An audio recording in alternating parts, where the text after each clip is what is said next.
everyone, we have Anthony Peat with us. He's Chief Exterior Designer for JLR's Design Quality team, and he leads a group of specialist interior and exterior designers who help bring us all these fabulous cars that you see. So great to be talking to you. You're welcome. Thank you so much for taking our time. Thank you. Thank you for interviewing. So I'm just going to jump right in and start by asking about your design approach. What inspired you when you designed the Range Rover Velar?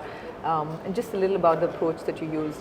Well, it's a mid-cycle freshening, so it's part way through its life, and it's always a challenge doing mid-cycle freshenings because you want to take what was already good and enhance it. Very good. Yes, and so it's not as easy as people think.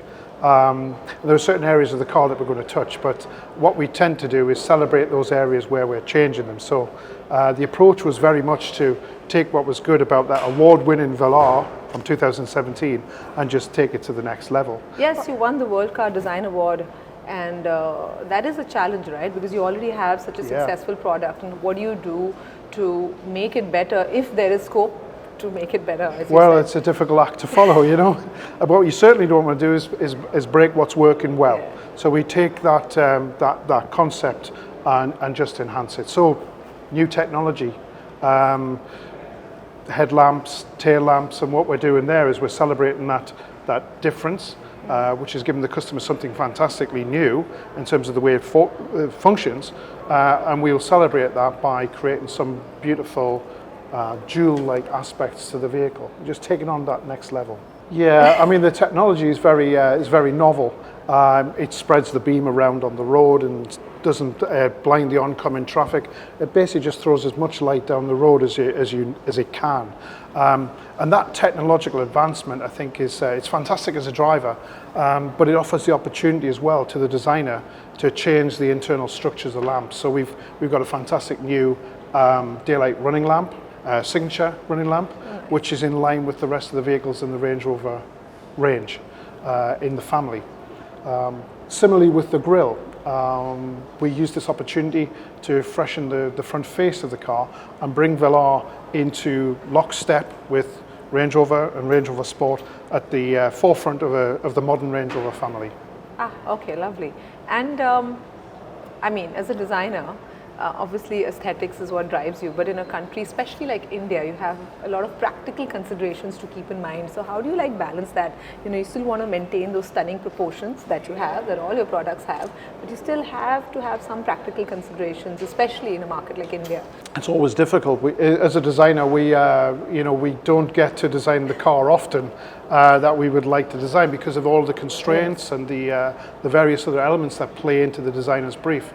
So I think as a designer, as part of the design team, you have to take all of those inputs. Some of them are market-led, some of them are technology-led, some of them are legislative, and you have to find the balance of all of those ingredients to create a car like Velar. It still needs to be a vehicle which is usable and practical, but it's then finding that balance between elegance and functionality.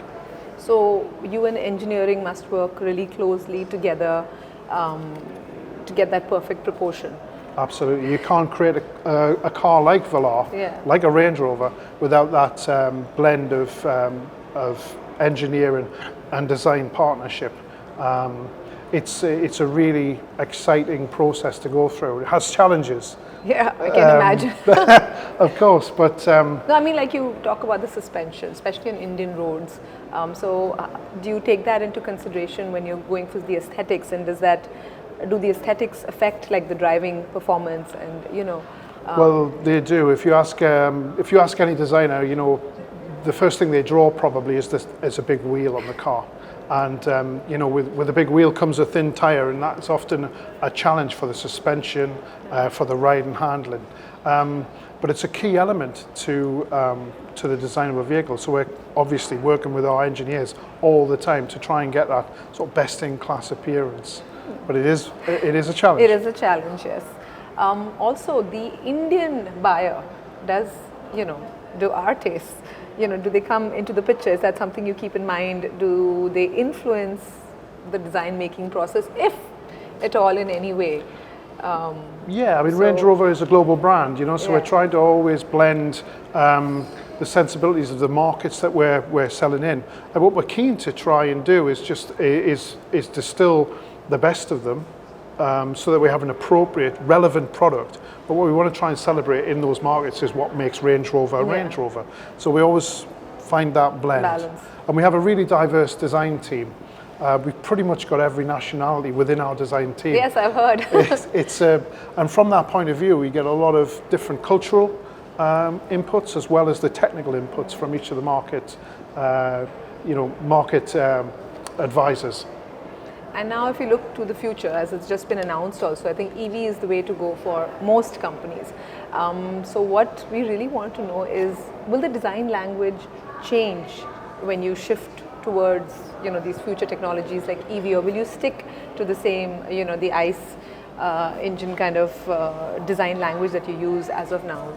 Well, I think in the shorter term, what we don't want to do is differentiate between the two drivetrains. The choice of owning a Range Rover is just that. Yeah. It doesn't really matter what the powertrain is.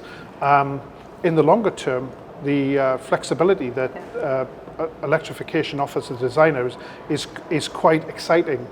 There are still the challenges of technical requirements and legal requirements, but it should give us the opportunity to extend and expand on the things that make Range Rover fundamentally a Range Rover. Will we change fundamentally? The sensibilities will still apply. We will still be looking for a car that sits beautifully on the road, that is very well proportioned, it's very elegant. What EV will do is allow us to unlock that a little more. So, like I said, the time ahead is really exciting. AI is playing such a big role, right? I mean, predictive AI, generative AI. How, if you do you use that to complement your design making process? How does? It's I mean, AI, I think for all the manufacturers is very novel. It's new. We're not sure. We know it's a very, very powerful tool. There are some aspects of AI that we are, I think, all looking to see how we safeguard things like intellectual property, copywriting. There are some technical things that haven't been fully worked out. I think we're in the early stages of how we best use AI. What I can say about Range Rover's approach will be that it will always be curated by a human hand. It will still have that kind of overall governance. It's a very powerful tool, but with that power, you need to exercise responsibility and use it So it'll always correctly. be human-led with JLR as such, but you might use it to obviously. Like I said, technically we're still going through it. I mean, we have a very talented design team. If it serves a purpose within our process, it will only add to that. But that's for the future. Yeah, I mean, iteratively is, in a sense of with mid-cycle freshness, it is very much building on something.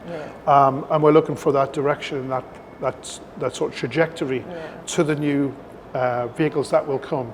And also, how the brand is evolving as well, how we're taking the Range Rover brand forward as an entity. The vehicles need to reflect that and sit within it. Have you seen, do you feel like over the years, the taste of the consumer has changed in terms of what appeals to them aesthetically? Have you experienced that? Do you feel that? I think so, yeah, not just with automotive, everyone's... With everything. Smartphones, everything. You want the smoother edges, with everything, right? So do you feel that change? I think so. Yeah, and perception of luxury is also changing.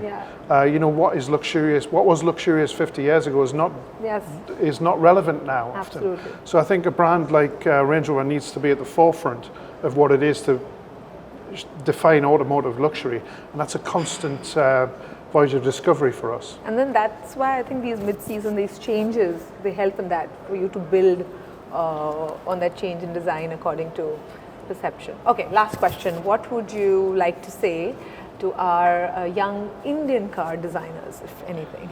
Oh yes, I mean, I remember being a young designer once. It's You've done it a all, long time ago. yachts and commercial vehicles, and does that, by the way, still play a role? And that experience must be, I mean, that must have been something else. And does it come into, does it help here? Oh, absolutely. Yeah? I think the one thing I would say that I've tried to do throughout my career, and it's been fairly widely influence is take that learning wherever you see something new, good or bad, learn from it. To the young designers, just make sure that you're constantly innovating. It's about the ideas after all.